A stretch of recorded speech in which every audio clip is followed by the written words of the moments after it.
Hello, this is Joe Graves, Secretary of Education for the state of South Dakota. As a school administrator for much of my career, I spent a lot of time reflecting upon just what it was that makes employees happy in their work, what it was that made them come to work and be excited about work, and rather than going home, with your dauber down. And that's especially been true the last few years when we've had the severe teacher shortage and frankly, the severe educator shortage in general. It would be nice if feeling positively about one's work were due to one factor, if there was one thing, one panacea that we could point to, one magic bullet. But the truth is it isn't. It's different for different people. Times change, people are different, conditions change. During the Great Depression, for example, people didn't really care too much about what kind of work was. They just wanted a job. And if you had a job, any job, you were probably pretty happy about it because you could see so many people around you that just weren't. Even such things as physical safety aren't necessarily deal breakers, otherwise nobody would join the Marines or the NFL. Still, it's pretty clear that there are some things that we all want from our work. Decent pay, benefits, respect from others, respect from our customers and our students and our parents. We want to be held in reasonably high regard by our communities and our society. And I think most people want to sense also that somebody has their back. I want you to know today that there's an awful lot of people out here and around the state that have your back. For some reason, people have a tendency to really focus on the negatives and not the positives. I'm the very same way. I can receive 10 compliments in a day, but if I had one slight, I'll remember that insult all day and I'll take it home with me. That's too bad about that. It's too bad that we magnify what's negative and we kind of diminish and we kind of cast aside what's positive in our lives.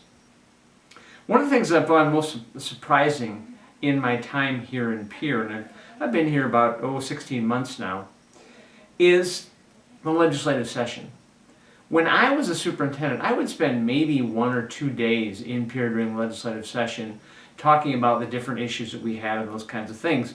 And I would not spend much time here in the Capitol because I had work to do at home, so I didn't spend a lot of time here. Well, now, of course, I spend all my time here during the legislative session, and I've noticed some things.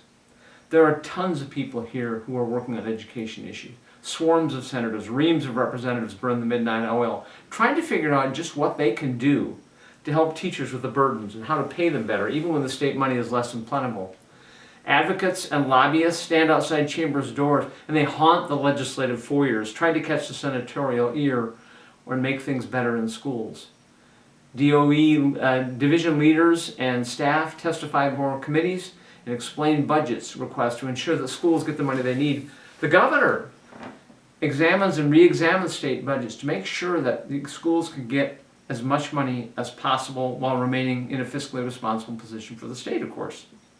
She sets up accountability measures and has done that really significantly this year to ensure that the money that's provided gets into the pockets of teachers.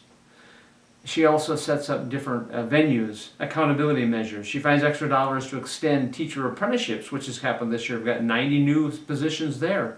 Also, she finds extra dollars to provide professional development to things like literacy and the science of reading, to make sure that the cost of those programs are not borne by school districts, which then can't provide money for teachers.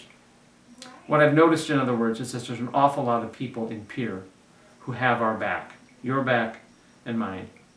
No, it doesn't solve all problems. It doesn't erase some of the lingering effects of the pandemic and labor force disruptions, but it is something, and it is an important something. So please know, this Teacher Appreciation Week, there are a lot of people who hold you in the highest regard, who are supporting you, and who are, yes, appreciating all that you do for South Dakota's youth. So please, have an outstanding week.